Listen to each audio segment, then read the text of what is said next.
No tienes que estar mutilado para estar herido. El coste psicológico de esta guerra no es menos debilitador. Cuando volví no podía coger un arma sin pensar en dispararme a mí mismo o a otra persona. Fue como si algo se rompiera dentro de mí. Yo me decía, ¿por qué no puedo hacer ya nada?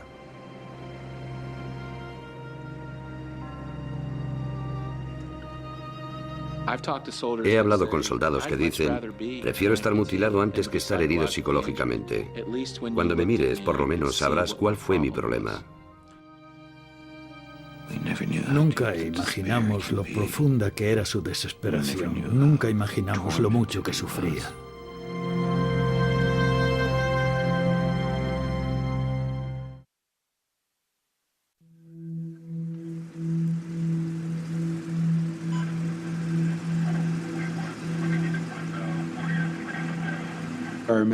Recuerdo que estábamos en el norte de Kuwait, al sur de Irak. Recuerdo que avanzábamos hacia la frontera. Recuerdo lo llano que era. Y recuerdo al comandante de mi compañía diciendo por la radio, bienvenidos a Irak, caballeros. Disfruten de su estancia y pensar, aquí estamos y, vaya, acabamos de invadir otro país. Bueno, aquí estamos, al otro lado de la frontera.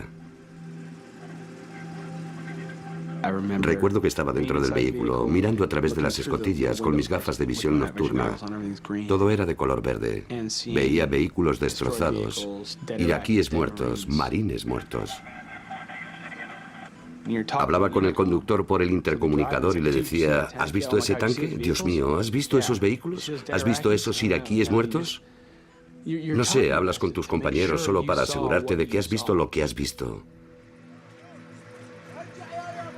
Recuerdo cuando comenzaron los ataques de la guerrilla y los Fedayeen. Llegó el momento en que no sabíamos quién era quién, no sabíamos quién era el enemigo. Empezamos a oír informes sobre coches bomba y gente que caminaba hasta los vehículos y se hacía volar delante de ellos. Bob Sarra es marine desde hace 7 años, cuando empezó la guerra en Irak. Sargento en la primera división de marines, formaba parte de la punta de lanza, las primeras tropas que entraron en Bagdad. A finales de marzo de 2003, su unidad se encontraba en Ash-Shatra, al sur de Irak, vigilando el perímetro de la ciudad. Los ánimos estaban aún al rojo vivo. Todos estábamos muy animados, llenos de energía. Llegaron informes sobre ataques suicidas ocurridos en los últimos 2 días. Nos alertaban sobre la posibilidad de ataques suicidas. Debíamos permanecer alerta. Yo estaba sentado sobre mi vehículo, hablando con uno de los conductores cuando de repente veo a una mujer saliendo de la ciudad. Caminaba despacio, acercándose lentamente. Yo pensé, vaya, esto no pinta bien. Iba vestida de negro, llevaba un burka completamente negro. Y llevaba una bolsa debajo del brazo. Y los marines, de repente, vi a los marines del vehículo gritándole que se detuviera. Movían los brazos diciéndole que se detuviera. Después la apuntaron con sus armas, pero ella siguió acercándose. Yo pensé, una de estas dos cosas va a pasar. O le disparamos o llegará hasta el vehículo, saltará por los aires y matará a todos los muchachos que están en el vehículo. Así que cogí mi arma, apunté y... Cuando oyeron mis disparos, los soldados del otro vehículo abrieron fuego también.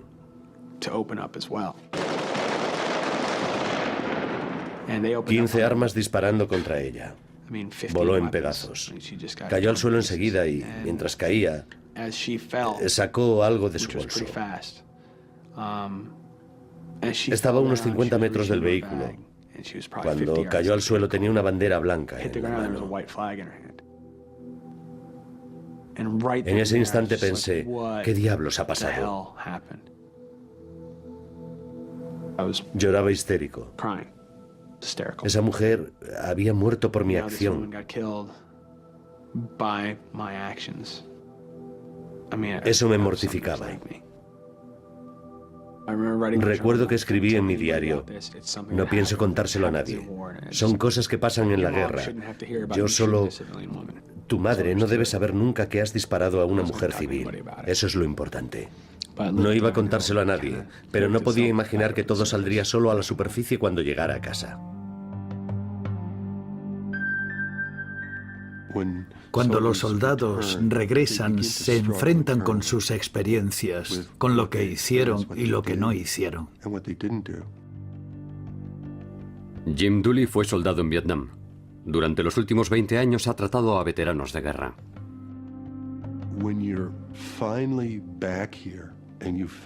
Cuando por fin vuelves y recuperas la seguridad a tu familia, es cuando empieza a afectarte la realidad de dónde has estado.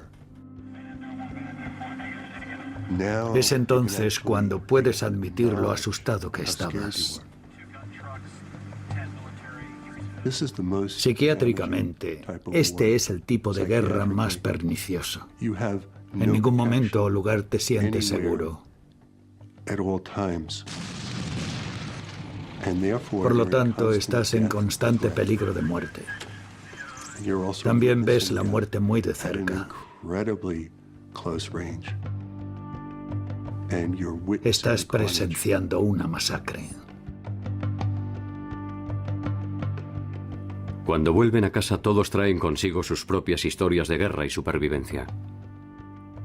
La mayoría vivirá en silencio su historia sobre batallas que aún no han finalizado.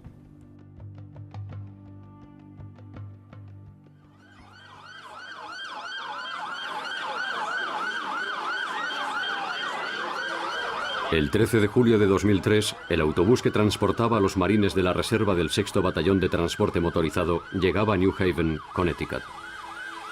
Esta unidad había estado en Irak desde el comienzo de la guerra. Ahora volvía a casa. Maravilloso. La policía hizo sonar las sirenas. Fue simplemente maravilloso. Todo el mundo llevaba banderas. Joyce Lucy fue allí con su familia a recibir a su hijo Jeff, cabo primero de la unidad. El autobús iba a dar la vuelta al parque, pero creo que los muchachos hicieron que parara para bajarse. La verdad es que no le vi cuando bajó del autobús, porque eran muchos y todos iban uniformados. Parecían todos iguales. Él parecía estar bien y era maravilloso tenerlo de nuevo en casa. Estaba moreno, no estaba herido, no tenía ni un rasguño. Parecía estar muy bien. Todos pensamos, está vivo y sano. Ese fue nuestro mayor error, lo fue. Jeff y su unidad pasarían en casa algunos meses antes de volver a Irak. En lugar de pasar ese tiempo en una base militar, los marines en la reserva como Jeff regresan a casa para proseguir con su vida civil. Volvió al instituto y todo fue bien hasta marzo, creo. Hizo sus exámenes trimestrales. Los hizo bien y justo después empezó a derrumbarse. Intentas ignorarlo. Los militares nos dijeron, tendrá un periodo de adaptación. No le presionéis. Puede que os pasen cosas que tal vez no podáis comprender inmediatamente. No os preocupéis. Solo observar. Empezó a beber más y estaba siempre solo sentado delante de la chimenea, fumando. Hasta que por fin se abrió y empezó a hablar. Empezó a hablar más sobre Irak, sobre las acciones de guerra y lo que había visto. Gente herida y las cosas que más le habían afectado. Jeff había sido conductor de camiones en Irak. Su unidad tenía la misión de transportar suministros y municiones por las peligrosas carreteras del país. Cuando hablaba de Irak, parecía distante. Hablaba mirando al vacío, como si lo estuviera reviviendo. Siempre decía, nunca lo comprenderéis. No sabéis cómo era. En mi opinión, lo que le ocurre a los veteranos cuando regresan es que tienen esas sensaciones, esas imágenes, esos olores, esas pesadillas recurrentes y se sienten trastornados por todo eso. Creo que ese es el momento idóneo para conseguir que hablen, para acercarse y decirle, Oye, ¿cómo llevas la experiencia? Es probable que te digan, todo esto es lo que me pasa, no sé qué hacer y me siento mal conmigo mismo. Los soldados no forman un grupo homogéneo. Siempre habrá algunos que vivirán esa experiencia. Tendrán un día malo o un par de días malos y lo superarán y no volverán a sentir angustia. El coronel Thomas Burke dirige la política de salud mental del Departamento de Defensa. Pero nadie vuelve de la guerra igual. Todos tendrán esperanzas acerca de sus familias. Las familias tienen esperanzas acerca de ellos. Y lo único absolutamente cierto respecto a esas esperanzas es que todas estarán equivocadas. Gracias, Señor, por estas fiestas y por nuestro fin de semana. Te damos las gracias por devolvernos a Jake y te pedimos que bendigas estos alimentos. En el nombre de Jesús, amén. Jacob Martin, de 22 años, volvió de Irak hace 8 meses. Sus padres afirman que notaron inmediatamente que su hijo había cambiado. Al principio pensamos que solo era algo físico. Un día, cuando estábamos sentados en el sofá, a Jack empezaron a caerle gotas de sudor por la cara. Le pregunté, ¿estás bien, Jack? Me contestó, mamá, no lo sé, me pasa esto desde que volví de Irak. Estaba muy enfadado y deprimido. Sufría muchos cambios de humor. Me contó que antes de entrar en batalla les decían que tenían que entregar sus vidas, renunciar a sus vidas, considerarse hombres muertos. No creo que ningún ser humano pueda hacer algo así sin que eso le pase factura. Cuando llegamos allí yo estaba asustado, pero una vez allí no había ninguna razón porque tener miedo no servía de nada.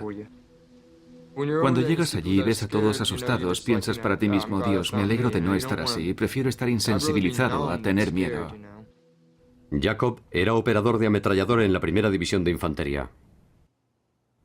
Yo no esperaba en absoluto volver a casa, no entraba en mis planes. El mío es un batallón de transporte, nos movemos en camiones, es lo único que hacemos, dar vueltas en camiones. La mayoría de los ataques con bombas eran contra vehículos. Yo pensaba, vale, voy en un vehículo, voy a morir. En abril de 2004, la unidad de Jacob recibió la orden de apoyar el primer ataque a la ciudad de Faluya. Instalamos nuestra posición en uno de los diques y nos quedamos allí sentados viendo llegar los aviones. Ya sabes, soltando bombas y usando su artillería pesada. Podías oír el combate en las calles, a mis compañeros de pelotón avanzando. Todos los días nos decían, muy bien, mañana os ponéis en marcha, mañana entráis. Nos decían que entraríamos al día siguiente, pero nunca nos movimos. Nos quedamos allí sentados pensando, ¿qué pasa? Tras aproximadamente un largo mes de asedio, las tropas de Estados Unidos se retiraron de Faluya. Sentíamos que no habíamos hecho nuestro trabajo. Pensábamos, vale, todos esos marines han muerto ahí por nada, porque nos hemos retirado. Sientes que has fallado a tus amigos, que has fallado a tu país, que has fracasado en aquello para lo que te entrenaron.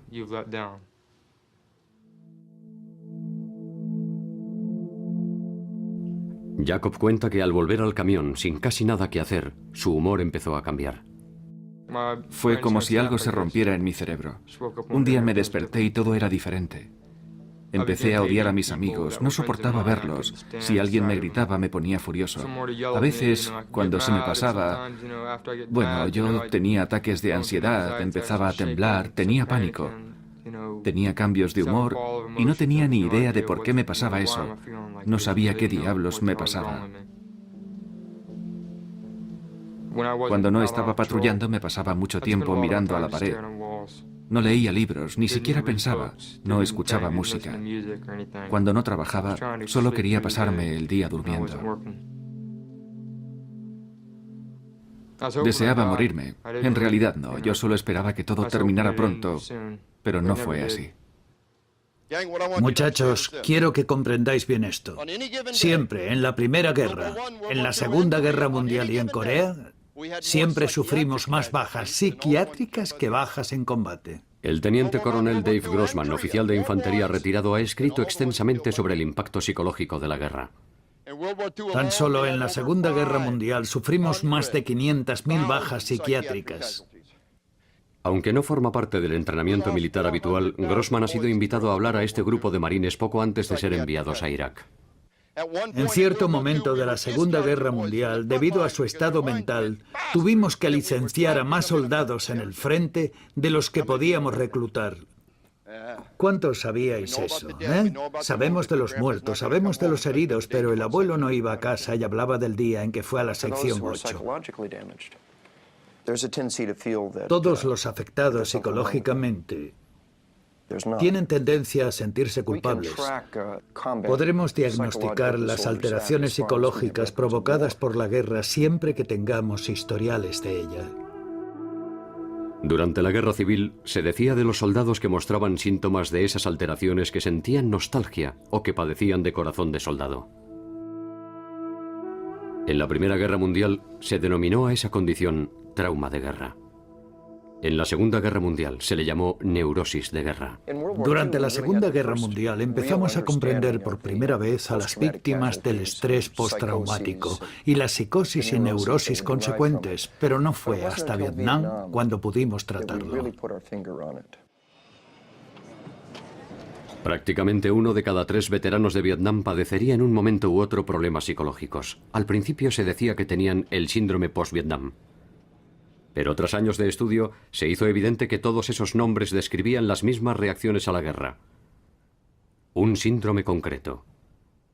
La Asociación Americana de Psiquiatría creó un nuevo diagnóstico que incluía síntomas tanto psíquicos como físicos. Lo denominaron trastorno por estrés postraumático o PTSD. Compañeros, quiero que comprendáis esto. Vuestro enemigo es la negación. La charla del coronel Grossman a estos marines se concentra en lo que cree que es un déficit de su formación militar. ¿Cómo nos aseguramos de que un soldado disparará instintivamente y de manera refleja a la persona correcta? ¿Cuál es la palabra mágica? Entrenamiento. Es un problema de entrenamiento. ¿Todos de acuerdo?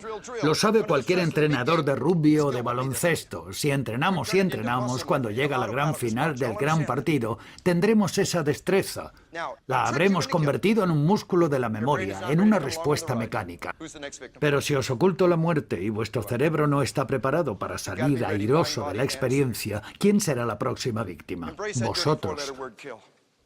Aceptad esa sucia palabra de 5 letras, matar. Con las modernas técnicas de condicionamiento les hemos entrenado no solo para disparar, sino para disparar con precisión. Pero si previamente no nos preparamos emocionalmente para esa acción, si te engañamos acerca del acto de matar, el trauma resultante puede ser muy grave, porque tienes que vivir con algo que tu cuerpo dice que está mal, que no querías hacer. Y si puedes aceptar lo que has hecho, caes en picado en uno de los caminos del trauma. Para Rob Sarra, sargento de infantería de marina, la caída en picado comenzó, según nos cuenta, justo después del incidente de As-Satra al disparar a una mujer civil desarmada. Destrozado, Rob habló con su sargento de artillería. Él me dijo: todo irá bien. Estas cosas pasan, pueden pasar. Lo superaremos, todo irá bien. Yo le creí cuando me lo dijo. Ya sabes, que lo superaríamos, que todo saldría bien, que lo olvidaríamos. Pero después, todo fue peor. La situación fue de mal en peor. 3 días después, recibió la orden de volver a As-Satra dirigiendo una misión. Él se negó a cumplirla. En mi interior no podía comprender lo que había pasado. Fue como si algo se rompiera en mi cerebro. Pensaba, ¿por qué no puedo hacer nada ya? Mi teniente dijo: no puedo creer que esté escuchando esto de ti. Tú no eres de la clase de hombres que hablan así.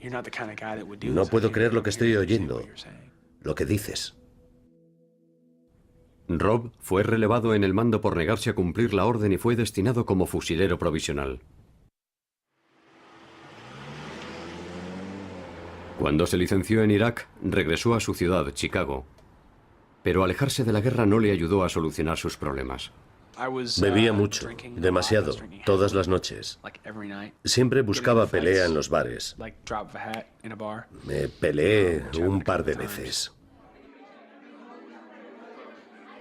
Una de aquellas ocasiones fue en un bar de Milwaukee. Un tipo me ofendió, salimos fuera y... Al salir me golpeó y no recuerdo lo que pasó después. Cuando me desperté y recobré el sentido, estaba sentado en el suelo y tenía ese tipo delante de mí. Le estaba estrangulando. El tipo estaba desmadejado y yo sentía que alguien me pegaba en la nuca. Mi amigo me estaba golpeando, gritando para que le soltara. Y había unas chicas, 2 chicas, tirando de las piernas de aquel tipo, intentando apartarlo de mí, como si yo fuera un pitbull, un tiburón o algo parecido. Yo no le soltaba. Cuando por fin lo solté, se desmayó. Yo me levanté y volví a entrar en el bar como si no hubiera pasado nada. En aquel momento podría... si hubiera matado a ese hombre... Bueno, si le hubiera partido el cuello, no habría tenido remedio. Aquello me asustó. Creo que me ayudó a ver mi verdadero estado y decidí buscar ayuda. Cuando regresó a Camp Pendleton, el campamento de entrenamiento de los marines, Rob pidió ver a un especialista. La decisión, dice, no resultó fácil. Eso afecta sin duda a tu nombre. Es como una pequeña marca junto a tu nombre. Como si dijeran, tienes 3 de guerra o algo así. Se supone que no debes mostrar ninguna debilidad. Negarme a ir a una misión y pidiendo ayuda después son 2 cosas que demuestran debilidad. La mayoría de los marines pensarán, ¿qué le pasa a ese tío? Es un sargento. Se supone que los sargentos son superhombres. En el ejército recibir ayuda psiquiátrica es un gran estigma. Creo que la mayor barrera de la que he oído hablar es ser débil. Hay gente que logra sobrevivir en esa cultura y otra que no. Andrew Pomeranz es el director de los servicios psiquiátricos del Departamento de Veteranos en Vermont. La mayoría simplemente teme que la consideren débil, lo cual choca sin lugar a dudas con la cultura militar de la fuerza. Y de hecho, con el temor al castigo si expresa su malestar psicológico. Existe la creencia firmemente arraigada, e históricamente es cierta, de que solo por saberse que alguien ha recurrido a un psiquiatra, su carrera ha terminado. Jonathan Say es psiquiatra y ha escrito sobre el regreso de los veteranos al hogar. Hay gente que se burla de eso y que afirma que todo eso ha cambiado. Puede que haya cambiado dentro del Pentágono. Pero dentro del Pentágono pasan muchas cosas que nunca salen para influir en las creencias y en la conducta de la gente.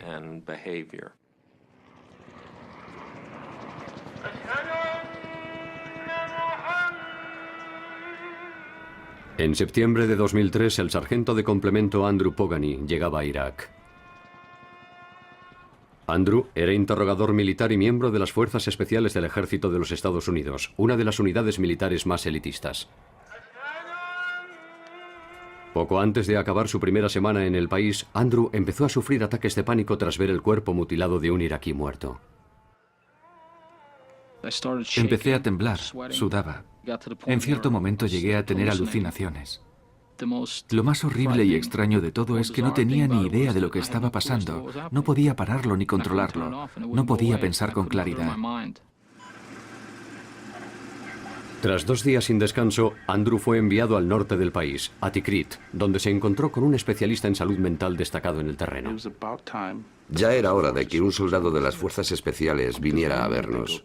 Porque nosotros sabemos por lo que pasan, sabemos las cosas que tienen que superar y no deberían hacerlo, porque para eso estamos nosotros aquí. Cheyenne Forsyth participaba en una iniciativa del ejército que se aplicó extensamente por primera vez en Irak. Los denominados equipos de control del estrés son grupos de especialistas en salud mental destacados en primera línea, junto a los soldados del frente. Cheyenne se reunió con Andrew en uno de los antiguos palacios de Saddam Hussein. Aún recuerdo, y tomé nota de ello, que me dijo que no quería morir allí. Nadie quiere morir aquí, pero tienes que hacer tu trabajo. O bien haz las paces contigo mismo, sabiendo que posiblemente morirás aquí, o bien que volverás a casa y sigues a partir de ahí. Cheyenne recomendó que Andrew recibiera el tratamiento habitual para los afectados por el estrés de guerra, 3 días de descanso con el equipo de recuperación. Entregamos nuestras recomendaciones a los superiores del sargento Pogani 1 o 2 días después. Fue entonces cuando vi a lo que se enfrentaba el sargento Pogani. Según Andrew, su superior se opuso desde un principio a su solicitud de tratamiento. Ahora rechazó las recomendaciones del equipo de control del estrés de guerra. En presencia de Cheyenne, dijo que el sargento mayor le ordenó a Andrew que permaneciera alejado de sus compañeros soldados y le llamó cobarde. Fue impresionante ver cómo respondió el sargento mayor. Fue horrible ver cómo humillaba al sargento Pogani delante de todos. Andrew dice que los ataques verbales continuaron al día siguiente. Me humillaron durante 1 hora, me llamaron de todo, desde fracasado a cobarde. Incluso me dijeron que si hubiera ocurrido hace 50 años me habrían sacado fuera y fusilado. En ese momento yo estaba completamente atónito.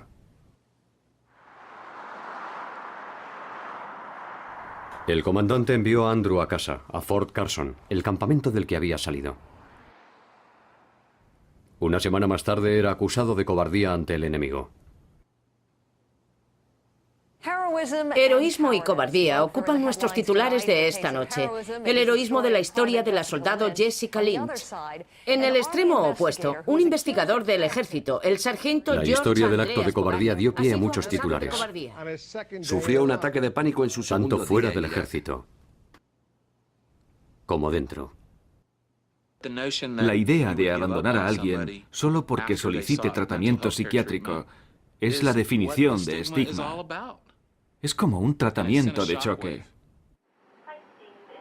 Steve Robinson es un veterano de la Guerra del Golfo y dirige el Centro Nacional de Estudios sobre la Guerra del Golfo, un grupo de defensa de los veteranos de guerra.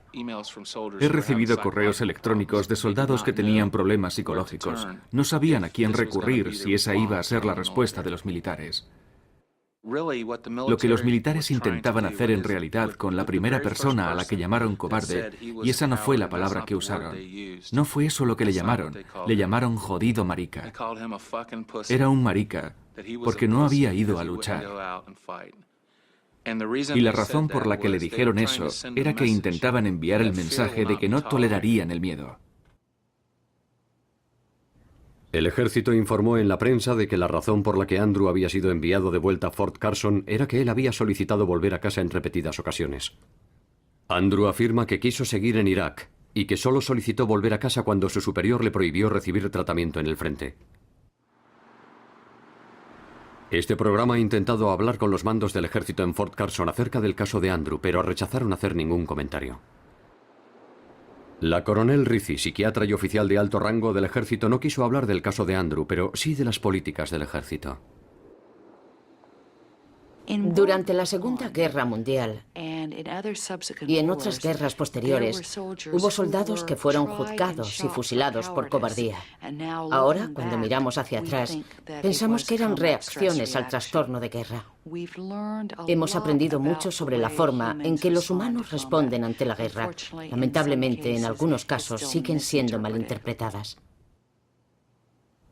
De hecho, cuando el ejército realizó una investigación propia entre los soldados destinados en Irak, casi la mitad de los que más necesitaban ayuda psicológica declararon que creían que si pedían ayuda a sus superiores, los culparían del problema, que serían considerados débiles y que sus unidades tendrían menos confianza en ellos.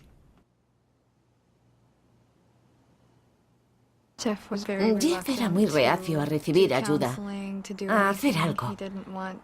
No quería mostrar ninguna debilidad. No quería que los marines pensaran que era débil, por eso era tan reacio.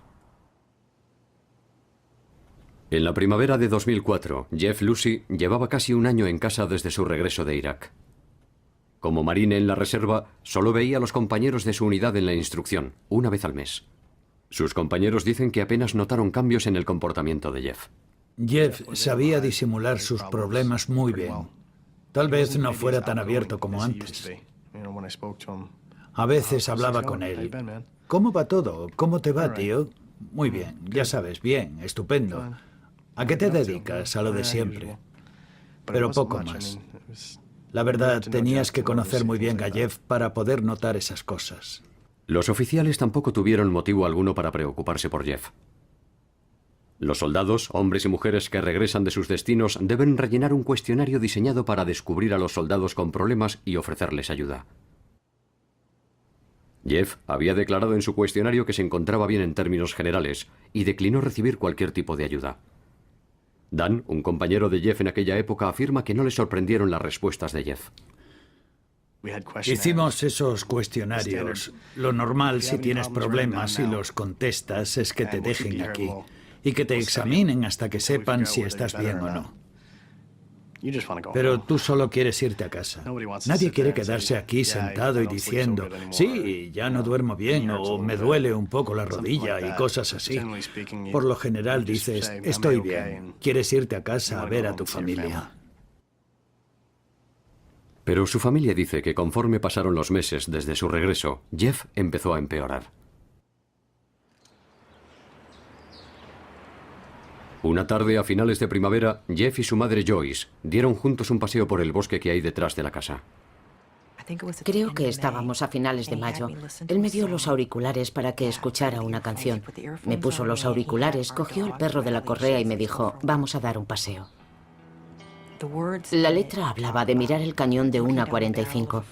Cuando la escuché por primera vez, le miré y él me dijo, no estoy pensando en eso, mamá.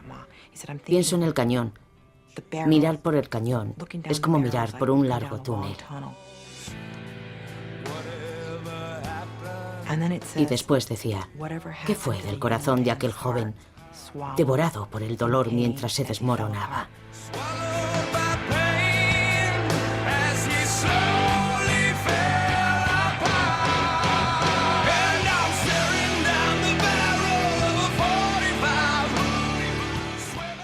Pensé, habla de él, intenta decirme algo. Caminaba a mi lado mientras yo escuchaba la letra, sabiendo que él se estaba hundiendo delante de nuestros ojos.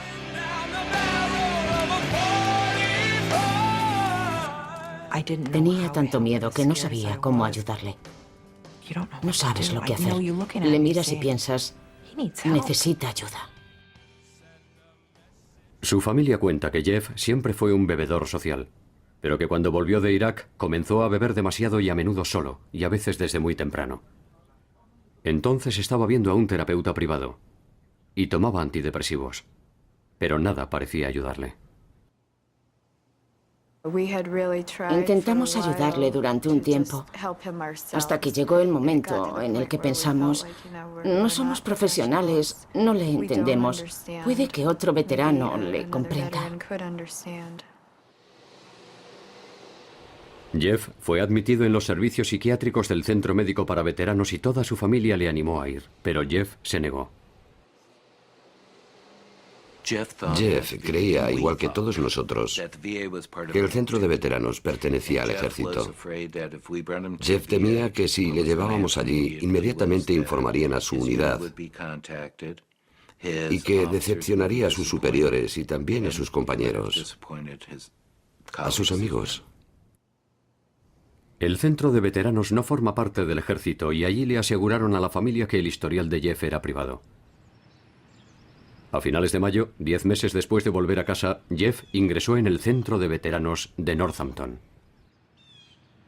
Como paciente bajo observación especial, a Jeff no le estaba permitido tomar alcohol. Estuvo allí un par de días, pero después quiso volver a casa. Me dijo que quería volver a casa y beber. El centro declinó la invitación de este programa para hablar de los detalles del caso de Jeff. En las observaciones médicas parciales enviadas a su familia, aparece escrito el día de su ingreso que Jeff mostraba planes o intenciones de hacerse daño. Planeaba suicidarse por sobredosis o ahorcándose. Pero 3 días después, las anotaciones en los informes concluían que Jeff ya no era un peligro inminente para sí mismo, ni para los demás.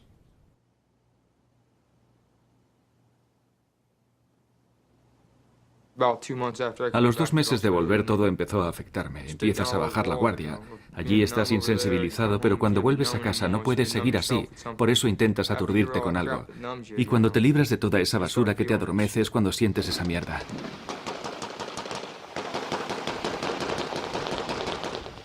En agosto de 2004, Jacob Martin regresó al campamento Pendleton. Su unidad volvía a prepararse para regresar a Irak. Cuando Jacob volvió de California, al cabo de una semana, empezó a llamarme. Estaba muy alterado. Cuando volví no podía coger un arma sin pensar en dispararme a mí o a otra persona. Cuando volví no podía tener armas cerca, ni cuchillos, ni nada parecido. Nunca dijo que estuviera furioso con los iraquíes o la guerra. Decía que estaba furioso con los marines. Sentía que necesitaba ayuda para superar su depresión, su rabia. Y ellos le desanimaron de que lo hiciera. Y sintió que era un trato cruel. Nos entrenan para no sufrir. Tienes que tragártelo todo, eso es lo importante, tragártelo todo. Tienes que decirle a esos tipos, voy a matar a todo el mundo, para que te dejen recibir ayuda médica, para que reconozcan tu problema. Jacob cuenta que 2 meses después de volver de Irak fue a ver al psiquiatra de la división quien le diagnosticó PTSD. Yo no aceptaba lo que me decían. La respuesta no era lo bastante buena. Yo quería que alguien me dijera, bien, clínicamente estás completamente loco, te pondremos algo y te recuperarás. Pero no fue así. Muy bien, hoy para empezar haremos una pequeña revisión. ¿Qué has hecho esta semana? ¿Cómo va todo? En lugar de eso, a Jacob le recomendaron unirse a uno de los pocos grupos de ayuda existentes en el campamento Pendleton. Desde que volví he hecho cosas muy peligrosas. ¿Podrías contarnos alguna? Conducir deprisa en la autopista.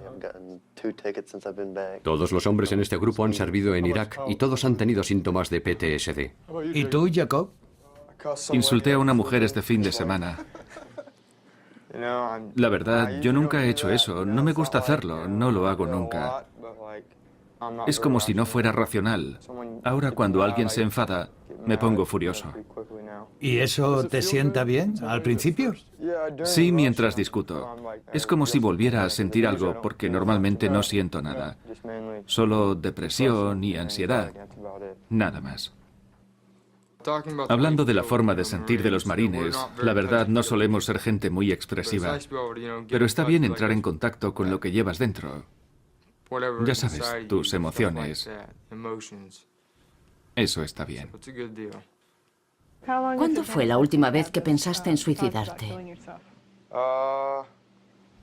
La semana pasada, pero la verdad antes pensaba en eso las 24 horas del día. Cuando pides ayuda, sí, sabes que todo el mundo va a mirarte de una forma diferente, pero una vez un tipo se acercó a mí y me puso a parir porque iba a esa terapia. Me insultó gravemente y me dijo que era un idiota y un perdedor. Y luego, al final de la conversación, me dijo, oye, si eso te ayuda, avísame, porque yo también necesito ayuda. La mayoría de la gente que te grita también tiene problemas, pero tampoco quiere pedir ayuda. Quiero que os concentréis en los músculos de la frente y ahora quiero que los pongáis en tensión. La terapia a la que asiste Jacob durará 10 semanas. Cuando acabe, Jacob será enviado de nuevo a Irak. Esta terapia de grupo está en consonancia con la iniciativa de salud mental del ejército denominada como entrenamiento de resistencia. La gente puede vivir hechos traumáticos o estresantes y puede ceder ante el estrés y recuperarse después. En fin, espero que esa sea la metáfora que emplean con resistencia. La gran mayoría de los soldados, si recibiera ayuda con sus problemas, se recuperaría y volvería al trabajo. Ocurre un fenómeno muy interesante mientras esta guerra se prolonga. Existe la preocupación de mantener una fuerza preparada y también la preocupación de que no quieren ni oír hablar de eso, de que los soldados de los que son responsables digan PTSD. No quieren. Fred Gassman sirvió en las Fuerzas Aéreas en la Guerra de Vietnam y en la actualidad es director del Centro Nacional para el PTSD. Pero la otra cara de esta realidad es que estas dos comunidades diferentes, los profesionales de la psiquiatría y los soldados que están en el frente, nunca han tenido la oportunidad de trabajar juntos. Solo cuando hay algún afectado grave, van a la retaguardia y se acabó. Nunca les ves. Sabes que ha sido trasladado. Creo que cuanto más estrechamente unidos podamos trabajar los oficiales en combate, los soldados y los médicos, más avanzaremos en la mejora del tratamiento, la resistencia y la capacidad de mantener unido al ejército. Se han realizado pocos estudios en profundidad sobre las consecuencias de la vuelta al frente de los soldados que han sufrido PTSD. Pero algunos expertos en salud mental están preocupados. Movilizar a alguien con problemas solo puede agravar esos problemas. Los traumas parecen ser acumulativos. La gente no se hace más fuerte como resultado de un trauma. Una mujer violada sufre trastornos psicológicos que no desaparecerán solo porque sea violada de nuevo. No creo que sea bueno para ellos, pero no creo que eso sea lo importante.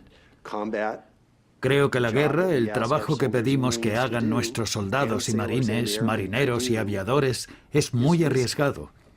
Ellos comprenden los riesgos y están dispuestos a aceptarlos.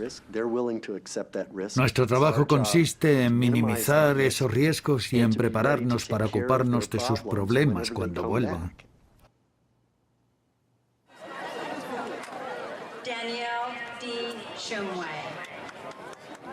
El 5 de junio de 2004, Jeff Lucy asistió a la ceremonia de graduación de su hermana. Bebía más que nunca y llegó a la ceremonia borracho. Estaba tan deteriorado que casi no podía caminar. Tuvieron que ayudarle. Cuando le vimos llegar pensamos, Dios mío. El miedo, tu corazón, todo se dispara. Piensas, Dios mío, Jeff.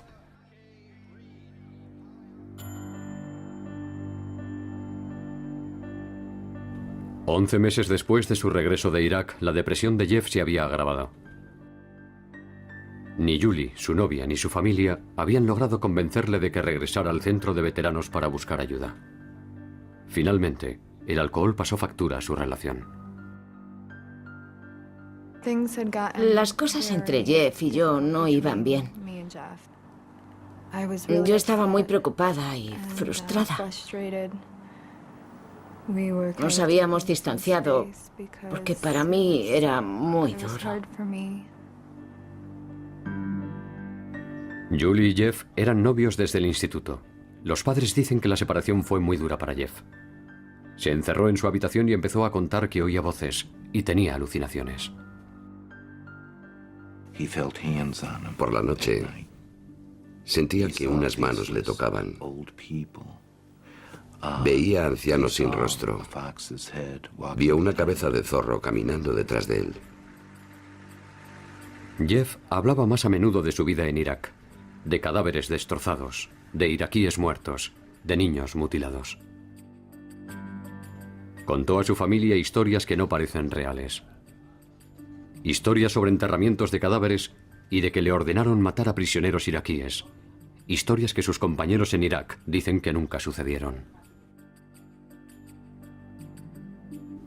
Sentimos su dolor. Vimos su confusión. Vimos su sufrimiento. Pero siempre pensamos que de alguna forma, ya fuera en Julie, en el amor que nos tenía, o cualquier otra cosa, encontraría un refugio. Nunca entendimos la profundidad de su desesperación. No comprendimos lo atormentado que estaba.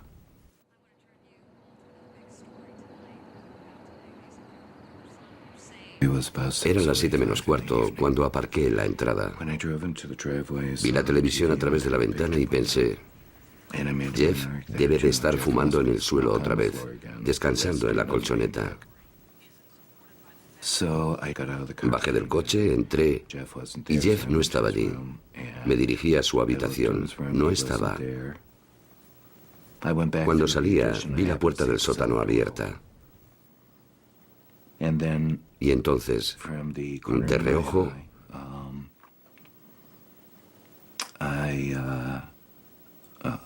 le vi. Estaba colgado de la manguera del jardín.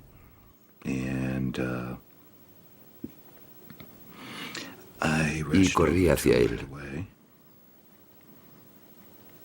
Le miré.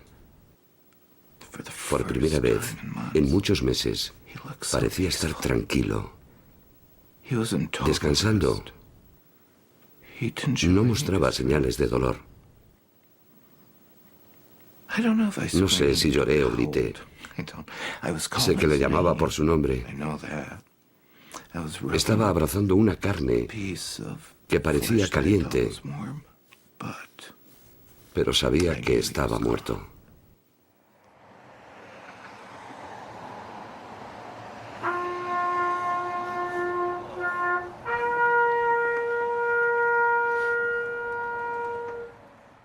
Muchos de los compañeros de la unidad de Jeff asistieron a su funeral. Los marines que habían servido con él no podían creerlo. Ninguno había imaginado algo así. Jeffrey se sentía solo. Pero cuando ves a tantas personas piensas, no estaba solo. Pero él no lo sabía.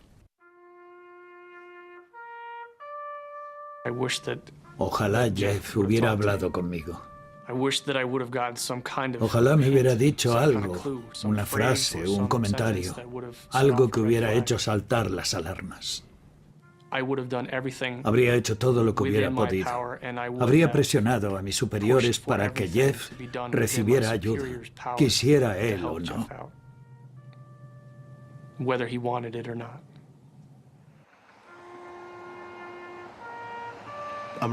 Es muy raro que un marine pida ayuda. Pedir ayuda es casi reconocer que has fracasado, que no has podido superarlo solo. Necesitas que alguien te ayude. Creo que siendo como somos, él no quiso pedir ayuda. A veces me siento culpable porque pienso que debería haber visto alguna señal.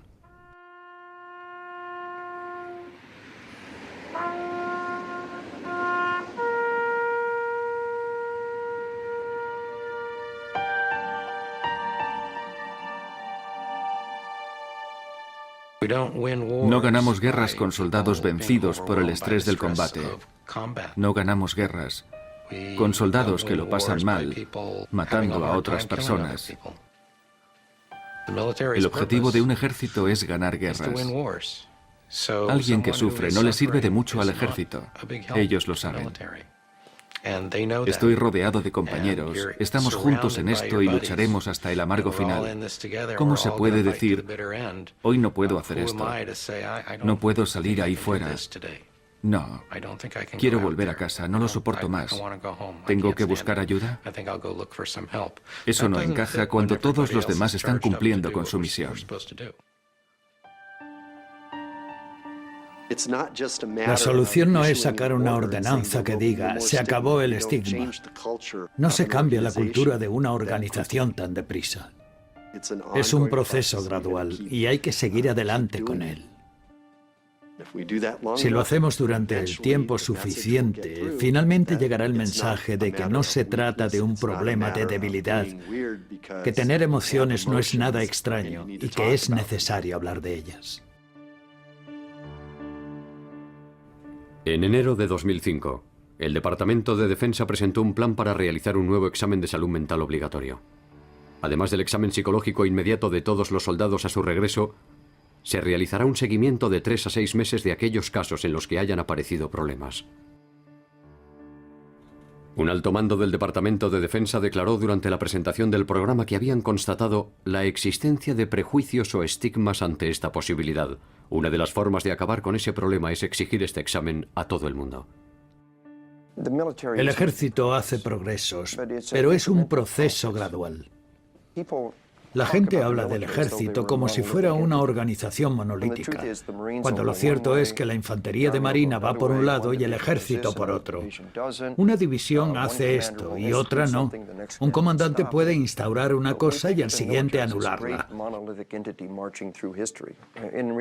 En realidad es 1 millón de personas diferentes, que da 2 pasos adelante y 1 hacia atrás.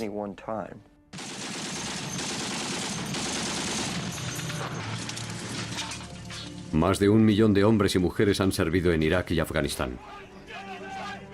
Un estudio encargado por el ejército sobre las tropas que han regresado de Irak demuestra que 1 de cada 6 soldados muestran síntomas de ansiedad, depresión o PTSD.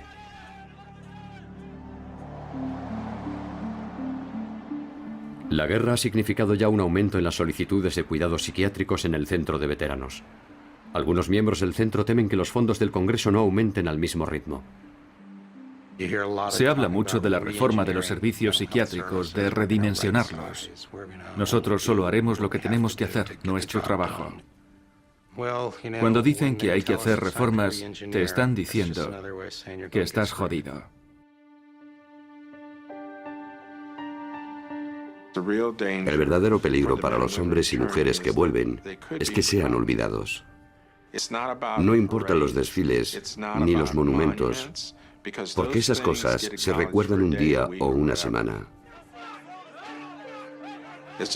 Lo importante es que la gente no olvide que esas personas han puesto sus vidas en peligro, que viven en un infierno y que aunque no salgan cada noche en la CNN, debemos asumir nuestra responsabilidad. No la responsabilidad de la guerra, sino la de cuidar de nuestra gente.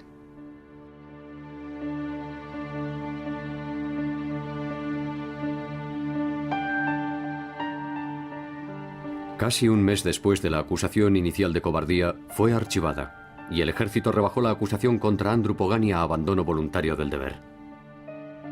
Después de luchar casi por restaurar su honor, el ejército retiró todos los cargos contra él, pero Andrew afirma que seguirá luchando por limpiar su historial militar.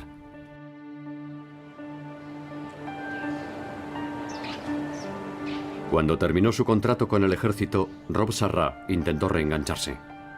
Según Rob, los marines le dijeron que tendría que volver a Irak. Cuando se negó, rechazaron su solicitud. Ahora ha vuelto a la vida civil y colabora con un grupo llamado Veteranos de Irak contra la guerra. Tras 10 semanas en el grupo de apoyo, Jacob Martin fue destinado de nuevo a Irak. Aunque aún no le han comunicado la fecha de incorporación, Jacob espera que le envíen allí en un mes.